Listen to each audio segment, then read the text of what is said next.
Hello and welcome. I'm Greg. I'm John. Hi, everybody. Welcome to the show. Yeah, welcome indeed. You're watching Huseby Drone Live. We have an awesome show today. A little bit later, we're going to be interviewing YouTube megastar Chris Gerber from the YouTube channel GTOGER or GTOGER, depending on how you want to pronounce that. We're going to open the mailbag. We'll play Stump the Yank. We're going to give away one more No Limit Drones license. And today we're going to bring you an exclusive investigation into the war on drones in Australia. But first, John, what's happening for you this week? Big week this week. I'm looking forward to it. Monday on the plane, 6 a.m. down to Melbourne.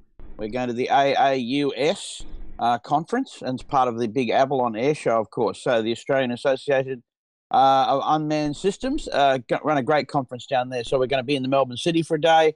Then we'll have a conference dinner, and then we head out to Avalon for the first trade day. Tuesday, Wednesday, Thursday, Friday morning, all trade days. Huge exhibition of unmanned aerial systems and modern technology, everything right down from the tiniest micro beetle drones these days right up to the full thing at, massive predator drones, lots of military stuff. So Tom and I are heading down Monday and Tuesday. It's going to be great fun. That's what our week's all about. Yeah, lots of fun for anyone involved in aviation and drones. Speaking of which, next weekend, we're going to be interviewing members of the Australian Army we've had some guys on before, but we're going to have their boss, and we're going to be having a good talk about what they're doing in drone racing in the Army. Just a reminder for everyone who's here at the moment, this is a drone-related channel, but later on we will have a guest who is a non-drone guy, but he's indirectly connected, and I'll explain that a little bit later. We're going to get into our normal segment now, the news, and as always, thanks to Jeff Sills and Greg Hilton for helping out with the information that we have in the news. Just a quick side comment today. We don't have some of our fancy graphics working today. Some software was upgraded this week and a few problems with the graphics and the titles. So we're going to do Huseby. Yeah, hold the paper up. Hold them up. Hold them up. Here we go. That's the way to do it. Okay. I'll give you the list. So our first story today, Sydney Trains, OCP Architects and Airside Australia recently collaborated on a project to fully map and inspect the outside facade of Central Station in Sydney. The team used a combination of drones to capture over 25,000 images and delivered a set of seamless 3D models for each facade.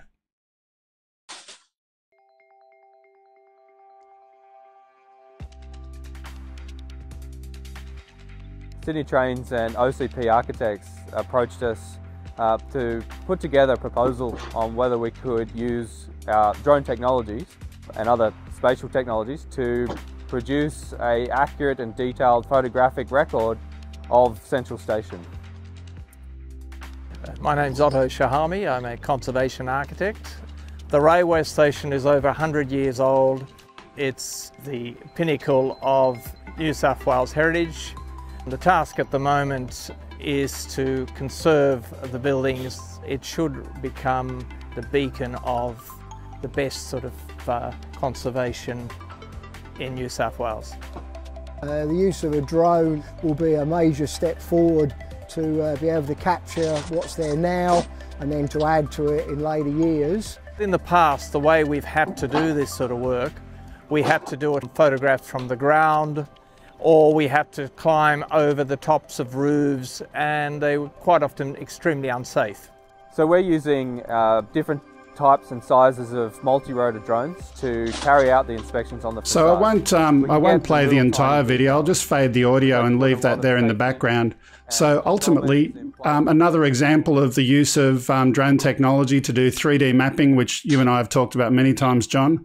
But I think what's really cool, I think, is the linkage between 3D mapping, drone technology, and conservation of an old building like this. I think you did one before, a tower, John? Yeah, we did. We did the clock tower as part of the Lands building, and that had a large spire as well, and exactly the same thing to catalogue, if you like, the condition of the building. And we've also done a large church in Melbourne, which was the St Paul's Cathedral in the middle of Melbourne. They're challenges. They're quite tough jobs because of the managing, if you like, working inside the CBD got to close streets and all that sort of stuff. But here, obviously, they had Sydney Trains on board, and they managed it. Looked like they're using an Inspire 2, doing a good job of that. Yeah, absolutely. So some really good news there. Moving on to our second story for today, an Adelaide pilot takes workplace venting to all new heights by etching "I'm bored" into the sky. It is believed the pilot, who was working out of the Parafield Airport north of Adelaide, was running in a new engine. The pilot flew several loops, creating some somewhat unusual graffiti along the coast before tracing "I'm bored" over the Princes Highway. The Civil Aviation Authority says it is uncommon but not unheard of. Now, I'm not going to go into any more detail, but it is definitely some very creative squiggles there in the air map there. Look, you can spoof that information onto the website, and I'm not saying this was one of those, but we've seen some other ones. Something naughty there. Oh, there was something naughty there. Yeah, I get it. Okay. I was reading it, but of course you can do it. And ever since we saw the first one spoofed out onto the Flight Radar 24, pilots have been sitting around in the armchair at night wondering, okay, how can we do this? Let's actually go out and fly it. Because it's very, very achievable with a GPS. And it's a modern skywriting. What a great idea. It sounds like a lot of fun. I don't know. I'm bored. I don't know. That's really not going to work. Well, like I said, he was reportedly running it in. Yeah, he was running in. He's running the engine in. Yeah. Anyway, great job. We got two more stories. First of all, the EHang 184 was first displayed at CES back in 2016. This is a passenger vehicle. Things are moving along with the company announcing that they have been authorized as China's first pilot company to develop passenger drone programs. The Civil Aviation Administration of China, CAAC, or it's a bit of a CAC for short. Sorry, I had to throw that in. The CAC has advised that it expects to have UAV airworthiness management system released by the end of 2019. CAC have advised that as long as UAV companies establish a qualified airworthiness system and its UAV products have met those standards, CAC will issue airworthiness certificates. So some really good news of a way forward from a regulatory perspective for passenger drones. Absolutely. And I mean, the good thing is that these things have been flying now for a while on their own, of course. And we use the term UAV, unmanned aerial vehicle, but here we go. We're about to cross over into manned aerial vehicles or multicopters. At the end of the day, it's just an aircraft that happens to have a different propulsion system. Oh, the cargo, either it's got cargo in it or not. I mean, it really is just exactly the existing technology that we have. I've got to say again, the X8 is a fantastic platform in terms of reliability, in terms of failure rates and so forth. Having the X8 is pretty good. Ballistic parachutes, all sorts of great things that they have in modern ultralight aircraft can be incorporated into it. I'm sure that, you know, it's a pretty good beast.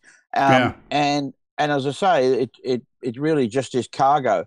What they're looking at here is having a payload, a human payload, as opposed to a non-human payload, a non-live payload, and that the multi-rotor doesn't know what's in it. You know, could be a bag of sand, could be a person. It doesn't care.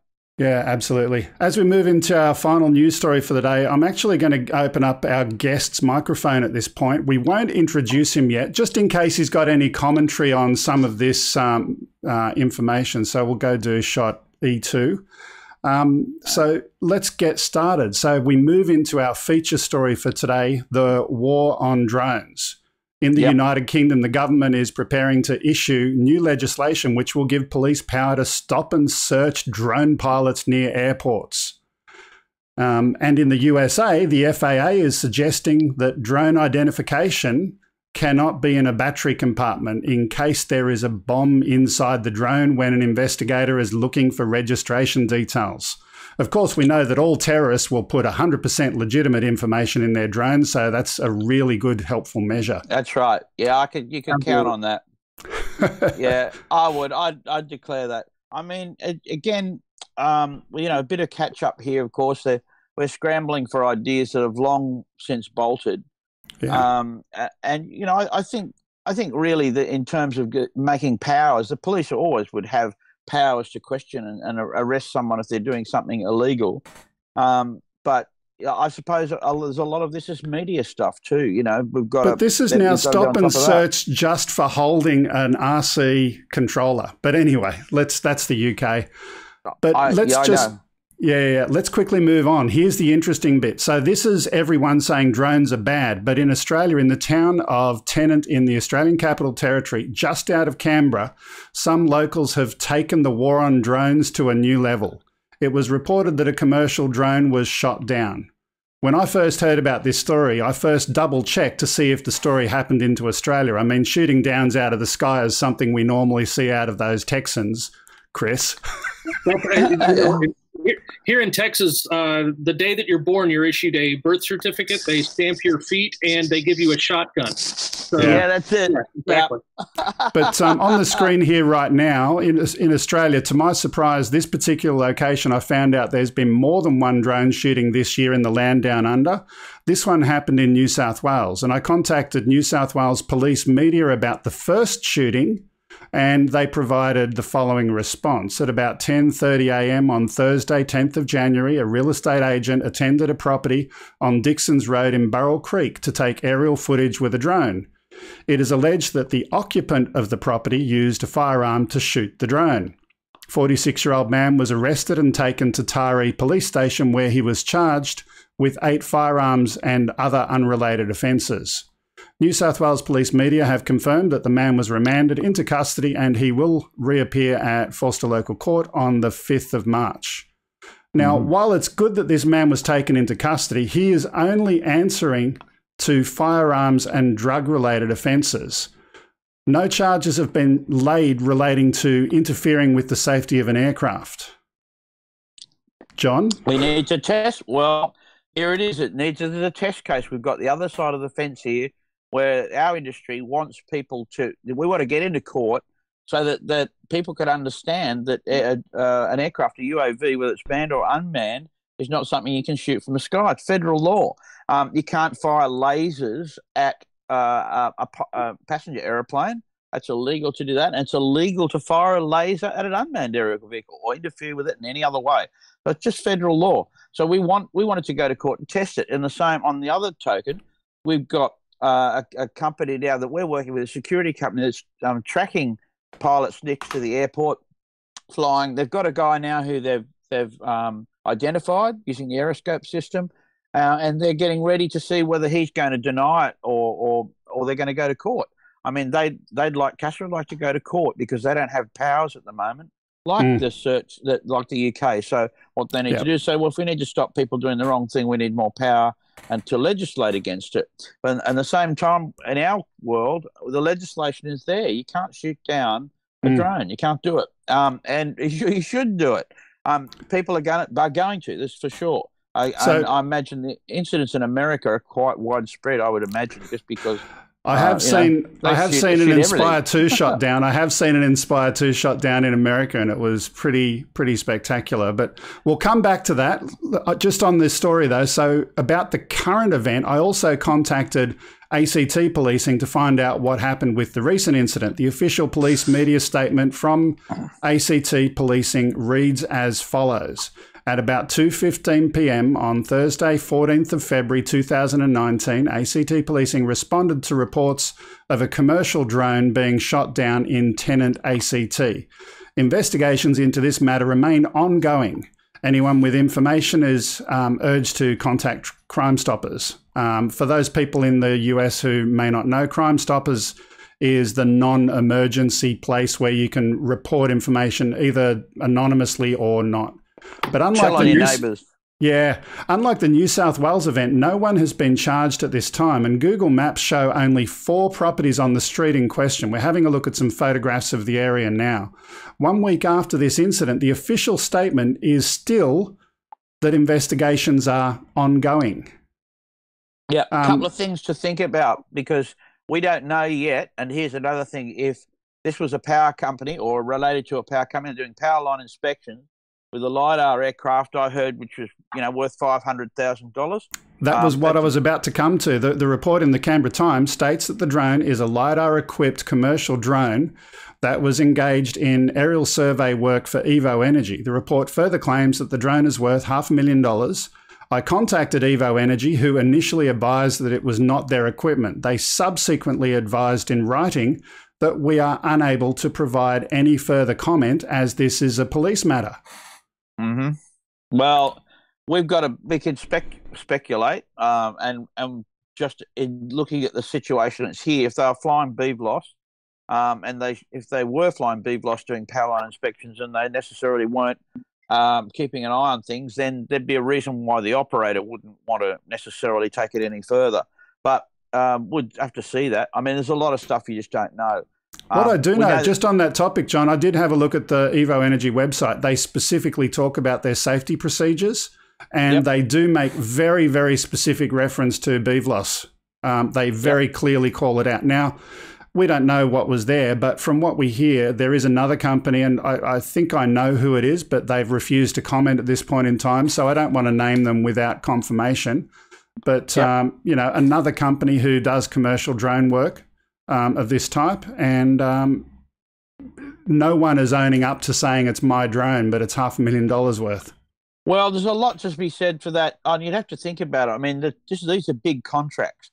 The airplane, might have been worth $500,000, but when you're talking to power companies about doing, weeks and months, yearly contracts of inspecting power lines, where traditionally, remember, helicopters have been doing it.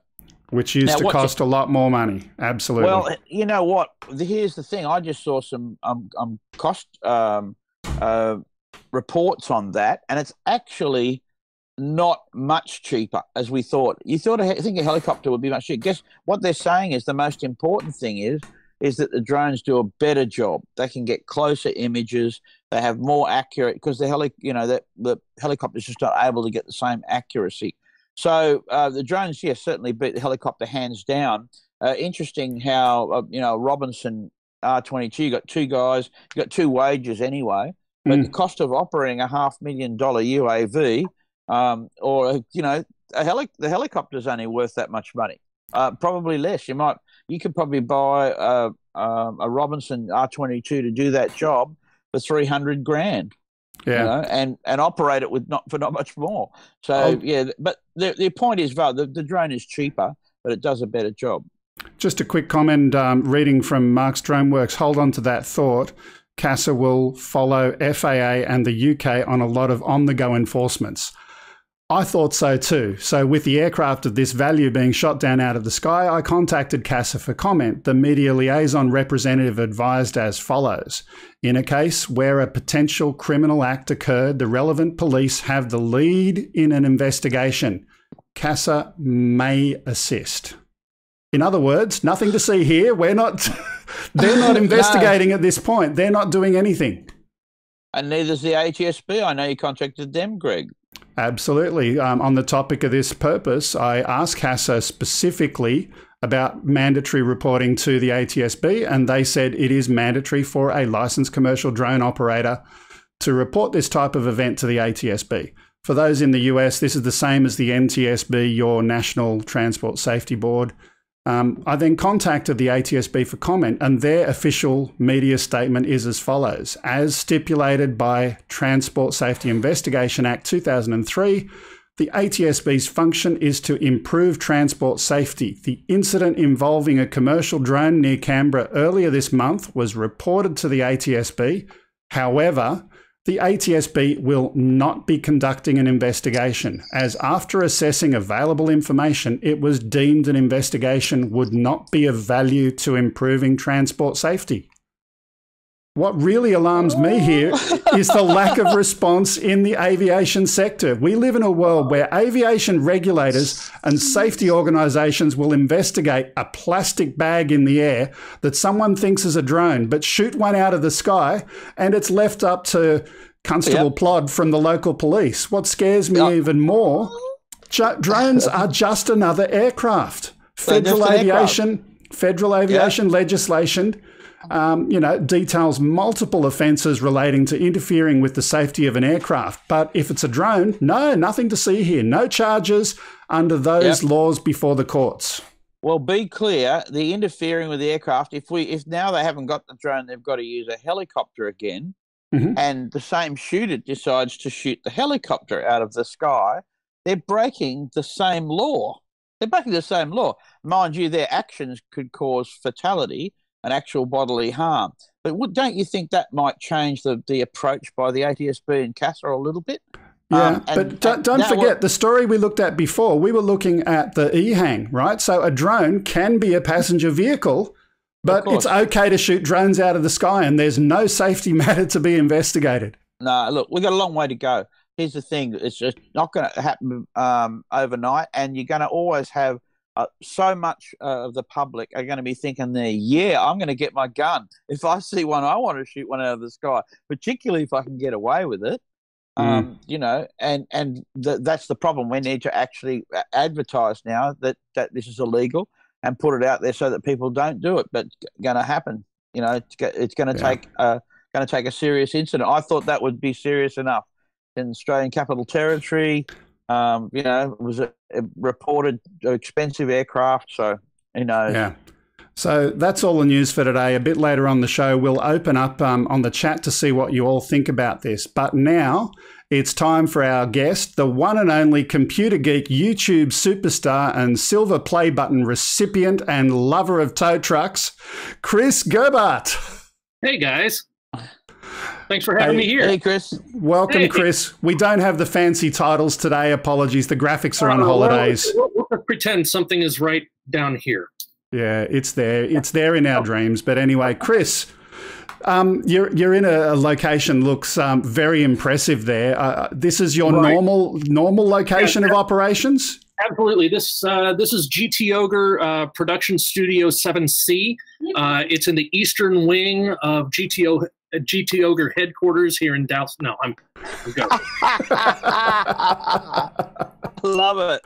This is my church production facility, and they've been nice enough to allow me to use the Wi-Fi and hang out here for a little bit. Okay, cool. Okay, but it looks really cool. So Chris, you've got a channel that is on YouTube. You've got a large number of viewers. Mm-hmm. We're going to have a chat about some video. We might put some of that on in the background just as we start our chat. Oh, yeah. Okay. So basically the whole point of the channel has turned into tow truck. And people park in the parking lot here at my place of business. They completely ignore all of the new parking. We're getting some bad audio from you today, Chris. All right. Okay. All right. Yeah, let's. I'll try and explain while you have a little play with your buttons and dials. But essentially, sure. Yeah, I might have to mute that audio Yeah. there. Essentially, Chris is he has a company, and out the back they've got a car lot. And what you're watching at the moment is just some normal security cameras and interesting events from the back of his back lot. When did this first start, Chris? This has been going on for a good 10 years. Okay. And I'm not sure if you're getting my audio here or not. Working. I might go and try twiddling some knobs. So if you and John want to continue chatting about the topic and the video.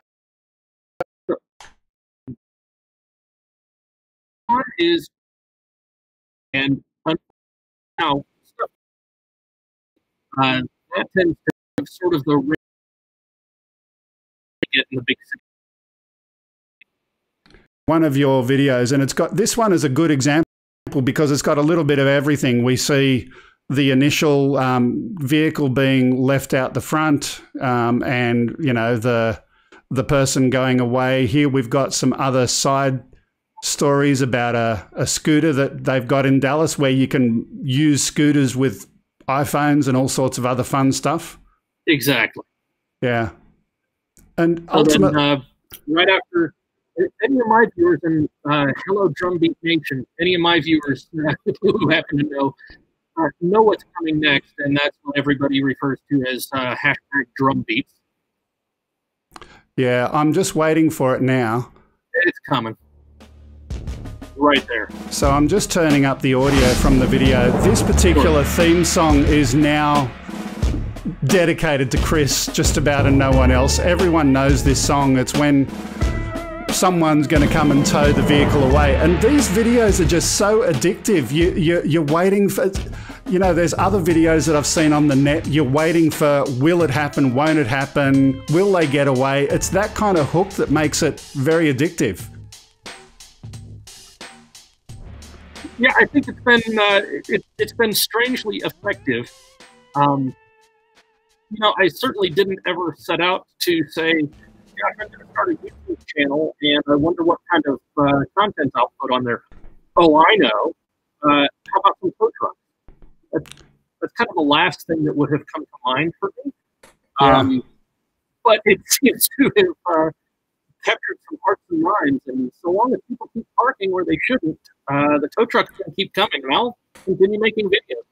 Yeah, I mean, certainly in the drone world, the equivalent of that is people who sometimes fly them out as far as they can, and everyone wants to see, can they get back? That's a lot of people have looked at those, and I've seen other people making videos about mouse traps, and, you know, they set the mouse trap. Will the mouse get, you know, lots of interesting, totally weird and unusual things that people are throwing on YouTube. But just to share with everyone who's watching, the reason for the connection with Chris. So I have some servers in Chris's data center, and on those servers are, for example, the drone news wiki.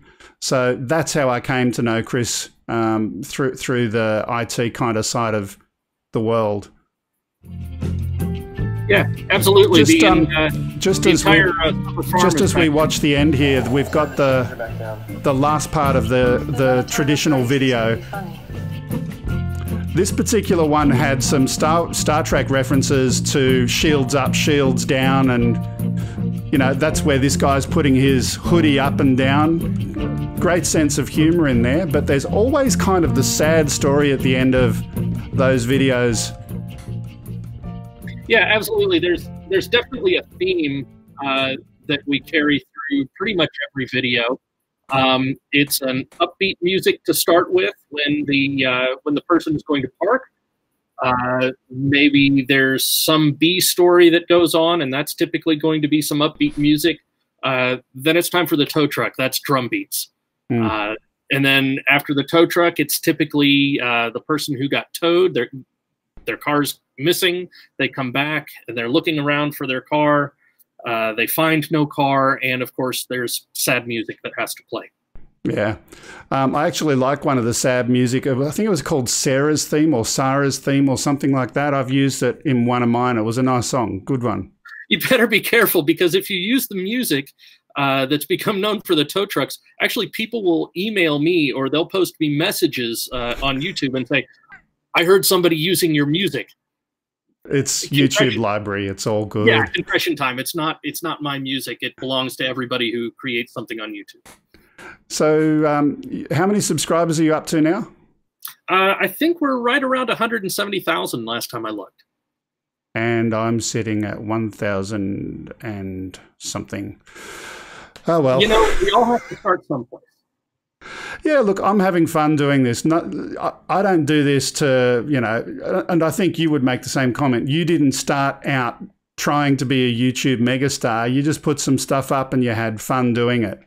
Yeah, absolutely. YouTube famous was the last thing that I had in mind. I was just putting up some videos, really so my friends, my buddies, family who lives out of state could see some of the crazy goings on in the back lot, and I made those videos public, and other people started sharing them around. So it kind of came very unexpectedly. I still have a day job.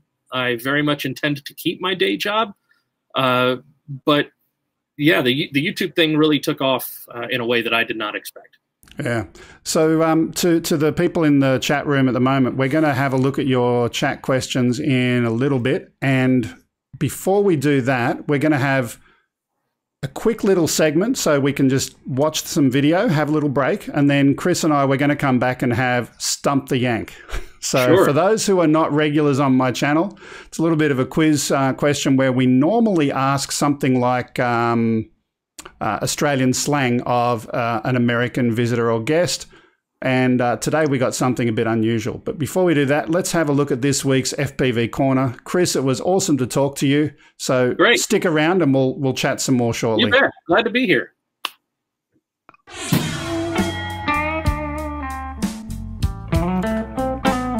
So today's video is from one of our regulars and another YouTuber. You're hearing it for the... We've got... And John can actually suits for compiling for this particular to visit. I hope you enjoy. The title of this, Malice definitely and does some... If you have a look and you get out. Bit of Australian... We're country, mate. Best definitely come down. Share with you what we've got one and away as one of our viewers. A reminder, have an opportunity, we'll have a look at that. So what is it we're talking? You're not following, press the button. There we go. Let's focus. Okay, anyway, moving on. I received a letter from Chris Hope this week, and your quiz question relates to his mail that he sent to me. And Chris wrote, "Hello, Greg. I found these at a garage sale. First thing that came to mind was you. Enjoy, Chris." And packaged very tightly in the envelope that he gave me was 4 coins. These are actually 4 pre-decimal coins from Australia. Now, as I said, your question relates to this mail. So, at this point, there's one more button that my producer needs to press. Your question relates to this mail. So... Ladies and gentlemen, boys and girls, it's time to play Stump the Yank. That's right, ladies and gentlemen, boys and girls, it's time to play Stump the Yank. Now, we don't have the graphics on the screen. We're just going to leave that video playing for a little bit longer. Today's quiz question for our viewers also is related to this. And if they can answer the question before you, Chris, and be the first to answer correctly, they will win the final license for No Limit Drones. So I'm feeling a lot of pressure here. So please don't enter the competition if you don't own a DJI drone product. So if our viewers don't answer before you, we're going to try again next week to give away the license. But if they answer before you, Chris, they win the license. So I've got 4 pre-decimal coins here. I'm going to hold them up. Not that it's really needed or not going to help. These coins, as I said, were from Chris Hope. There's a small one. And this one is a copper coin. That is the only copper coin in the pack. The other 3 coins are silver. Now, the question that I'm asking you, Chris, Australian pre-decimal currency, what is the common name for the next 3 silver-coloured coins in increasing value in the Australian pre-decimal system? Okay. Right. That's hard. I don't even know that. All right. I did. I'm going deep here in my in the wealth of Australian knowledge that I have. I'm going to say it's the Outback, it's the Foster's Lager, and it's the Shrimp on a Barbie. Did I get it? It's so close. So close. Not quite. Not quite. I just got a message in the chat that we're buffering a bit. We're still live, question mark. So that's not the answer. No shrimp on a Barbie involved with our coins. I'll give you a hint. The first one was a penny. Sure, okay. Do we have a nickel and a dime? No nickels and dimes. They're the different ones, aren't they? Yeah, those are your American currency over there. Hell, we have a shilling, Greg. We have a shilling, don't we? There's a shilling as one of them. Yeah, a shilling's one. So it's not going to be a pfennig. It's not going to be a mark. And Thunderbird 6, you have won the competition. You will get a license to No Limit Drones. Chris, sorry. If I had one of those sound effects, wah, wah, wah, wah. Yeah, I'll get you a sad trombone. Yeah, I've got it somewhere, but not today. So anyway, thank you, Chris. Thank you for sticking around and playing our little bit of fun. It was cool. And yeah, look, it was fun. Everyone, please do go to Chris's channel. Go to the GTOGER channel. Let's see if we've got any questions over here. By the way, someone, Lloyd Mendenhall, is saying tuppence. Tuppence is incorrect. That one's a bronze coin. So tuppence is not included. I said 3 silver-coloured ones. Anyway, any questions for Chris or for us about the topic that we've talked about today? His channel. You know, the number one question that I probably get is, how much money do I make from the tow trucks? And people are always fascinated to learn that the tow trucks don't pay us a shilling. Okay, so you get nothing out of that. They're just servicing you to keep your lot clear. And the reason why, and I know this as a customer, if you've got computers in a data center room and something happens, you need to get stuff in and out quickly. Absolutely. Otherwise, you might have thousands or tens of thousands of people complaining about services being down. Absolutely. Absolutely. And if you were a customer and you were trying to get into the facility to fix something that was critical, and you roll up and you find there's not a place to park, you're going to be awfully upset at your service provider for not having a place for you. Absolutely. So that's really the reason that that it all happens. It just happens to work out that sometimes an entertaining story comes along for the ride. Yeah, absolutely. And I'm just having a look here back at the chat. Non-tow truck related question from earlier. Isn't the ACT federal police jurisdiction? It's interesting. The ACT is federal police jurisdiction because ACT policing is part of the federal police. I had that discussion with them and I said, shouldn't this be going somewhere else to investigate? And they said, no, we've got it. And they didn't think it was, you know, something that needed any additional investigation. So I've got something that's been burning on my mind since you brought up the topic of having drones actually shot out of the sky. Besides the damage, the monetary damage to the drone, it's going to come out of the sky, right? Yes. Is that not going to fall on somebody's property or, goodness forbid, fall on a person? Yes. So when we're talking about bodily injury, when we're talking about possibly, it just sounds like somebody needs to. Yeah. This is not. It's definitely going to cause some damage to anyone who's below. But having said that, it was in a rural area on a street. By the way, the other funny connection or two. Number one, it's a conspiracy. NASA is involved because this street is actually called Apollo Road that leads to where the former Honeysuckle Creek NASA space tracking station was that used to track the Apollo mission. So there's a conspiracy. NASA must have shot it down, maybe? Clearly. They were going to find out we didn't really land on the moon. Yeah. But other interesting things that I did quite a detailed investigation into this. I spoke to a number of residents who didn't want to be quoted on air. But I will say that it is known that there are some, how shall we say, gun-toting rednecks in the region. I'll leave it at that. Greg, you've been to Texas.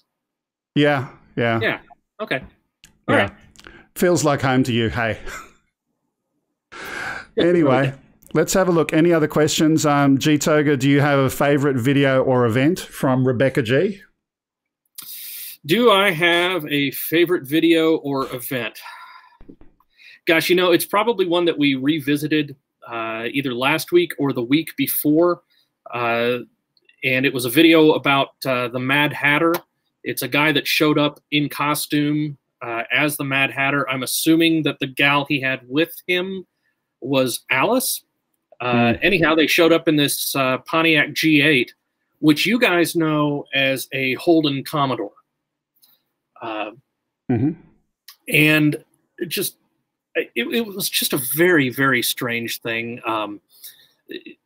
A lot of times I've got to kind of work to make a story out of what's going on and try to imagine what these characters are. These guys show up in full makeup and costume, and they're mad as a hatter. They were yes, and they were really compelling to watch too. Yeah.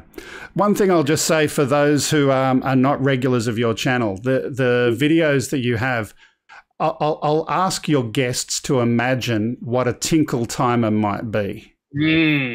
So let's just say, go and watch some of Chris's videos. You might want to even search for the tinkle timer. But just imagine if you've got two people and they're tinkling, and which one's going to tinkle the longest. I'll leave that to your imagination. Somebody has to be a winner. Somebody has to be a winner. Couple more questions. XC Rost was born in Texas. He's having a laugh. Excellent. Ice Spike.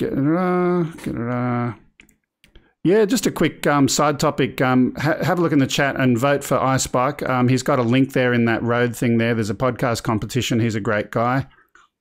The Great Corn Hollow. That was hilarious. By the way, we've never been to the moon.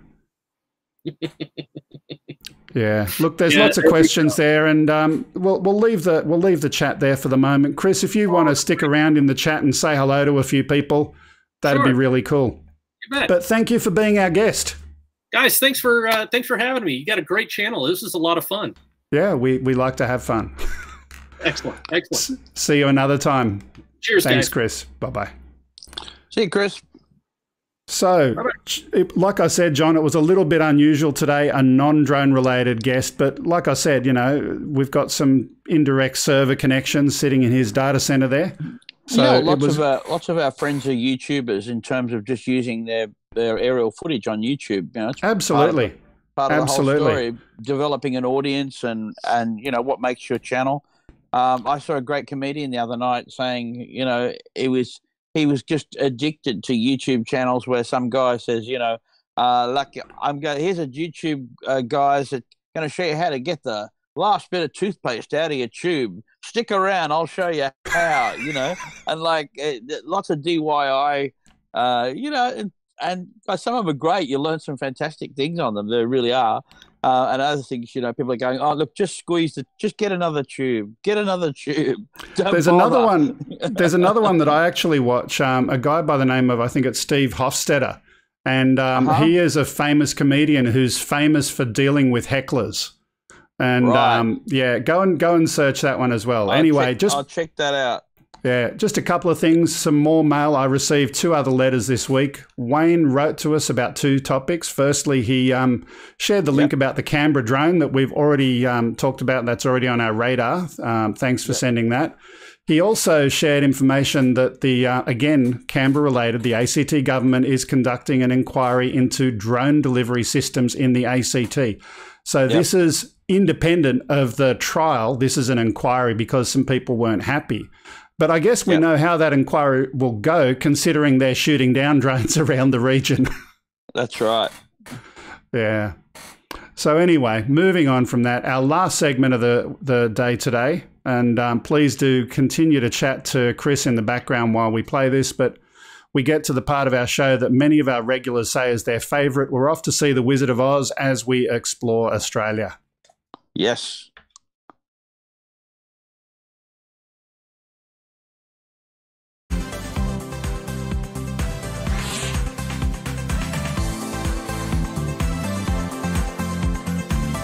This first video here is from Nathan Shea. This was shot in Terrigal on the Central Coast in Australia. This was also filmed with a DJI Mavic Pro. This kind of speaks for itself. It's just beautiful seaside footage. Beautiful from above, beautiful from the side, looking at some of the properties there.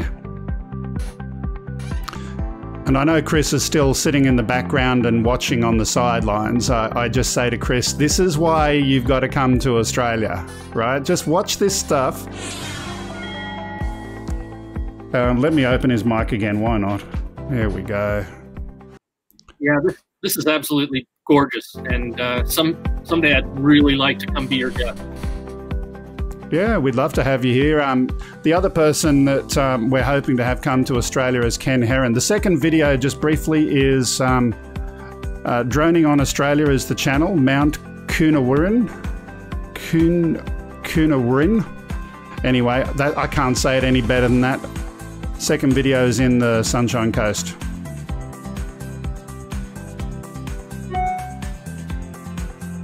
That's just gorgeous.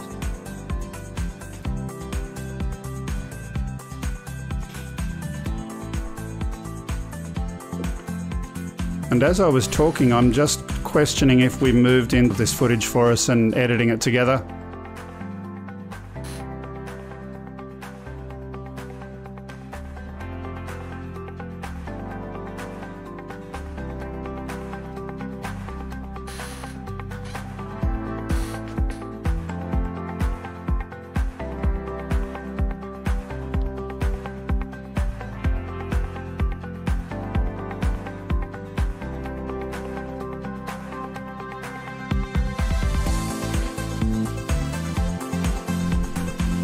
Pardon me, I'm just in the background having a look at some of the chat comments, but some beautiful footage there as well.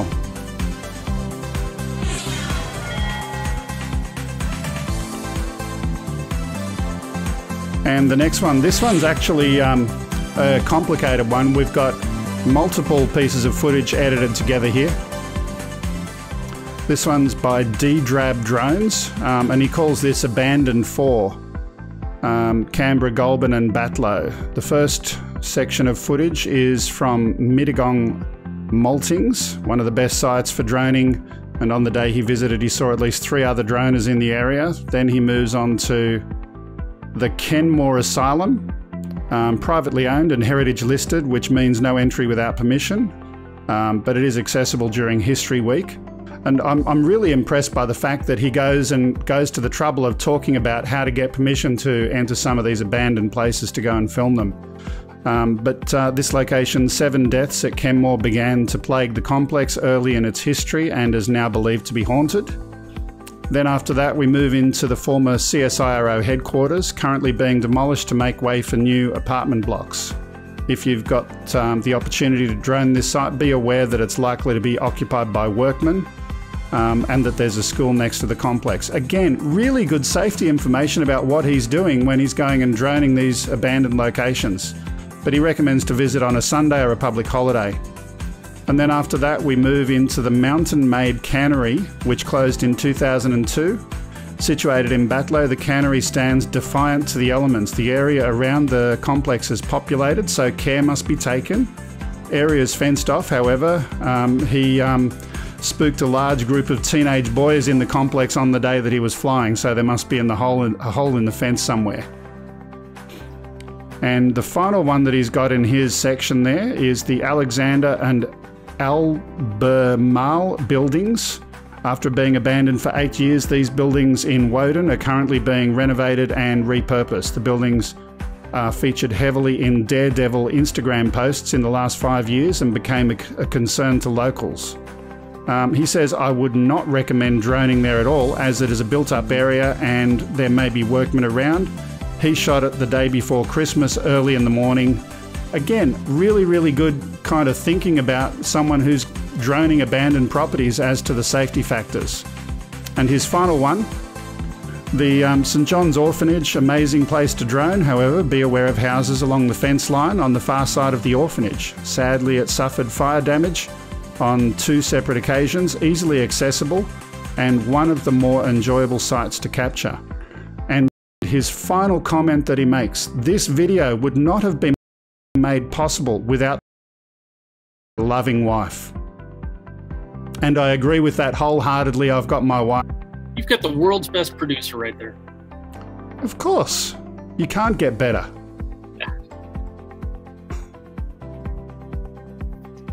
In fact, I would double her pay. Yeah, absolutely. Double. He's really hoping to get lunch after this, that's for sure.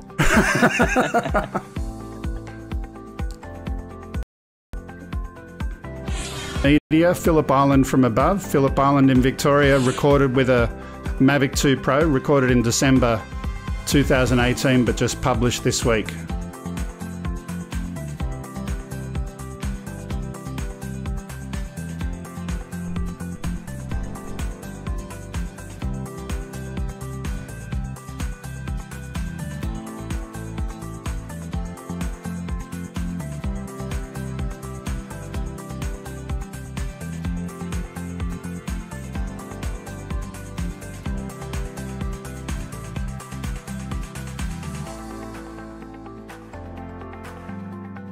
Just seeing Todd Fox, he's on the Gold Coast right now.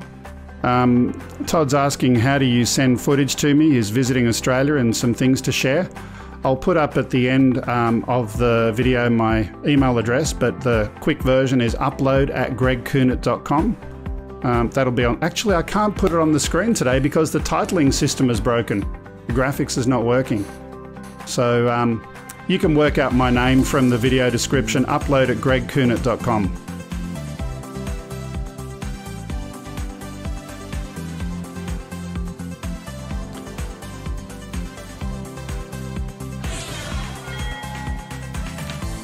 And our last video for today is part of Explore Australia.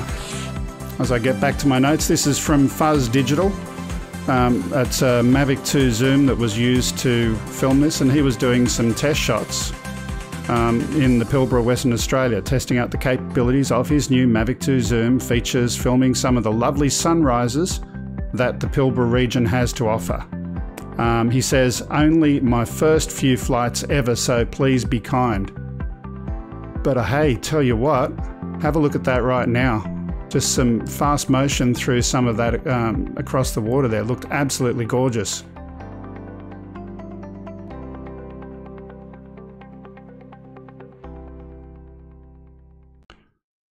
Okay, so we've reached the end of the show, and Chris stayed in the background for a little bit longer. Thanks for that, appreciate it. It's been a good show. Great to have you. Yeah, it's been fun. This is a lot of fun. I'm learning a lot.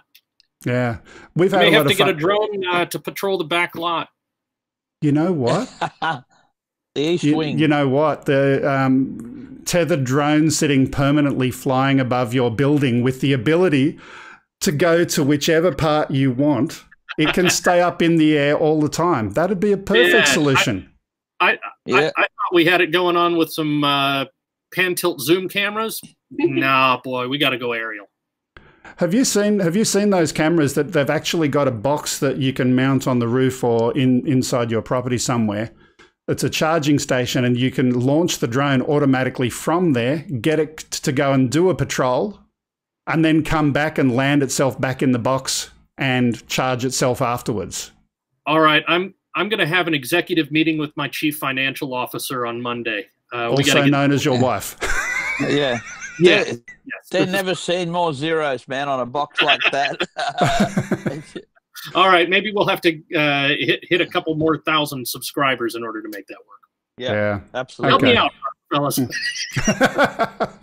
Yeah, everyone who's a regular on my channel, go check out Chris's channel. It is a lot of fun. It is seriously addictive. You can have some fun watching it. But anyway, that's all we've got time for. A couple of quick reminders. Number one, if you do want to send us footage, upload@gregkuhnert.com. Don't send the actual physical files. Don't put it in a Dropbox or something. Please just send a link to a streaming video. A lot easier to process. If you want to send us anything physical, like Chris Hope did with those coins, the address is 5/127 Princess Highway, Sylvania. And that would be really cool. If you've got questions or photos or videos, send them in during the week and we'll include them in next week's show. Any last comments for you, John? Well, just don't forget again, we're filling up for Drone Camp later in the year in October. So go check out dronecamp.info. And obviously, mostly for kids in Australia and high school age that want to come to Drone Camp, have a good time there, flying some fun machines. We'd love to have you. Dronecamp.info. And correct me if I'm wrong, John, as part of the registration fee, what do you get? You get a DJI Tello. right? So this is not just a camp where you learn stuff, you get a physical aircraft. Yeah, so we use that one because you learn programming as well. You can do stack programming. Absolutely. So that's all for today. It's been fun. It's been fun talking to Chris. It was crazy looking at the news about that Canberra incident. If you've got any other thoughts and comments, please leave them at the end of the video and we'll chat to you there. So that's all for now. See you next time. Bye-bye. See you next week, everyone. Bye-bye.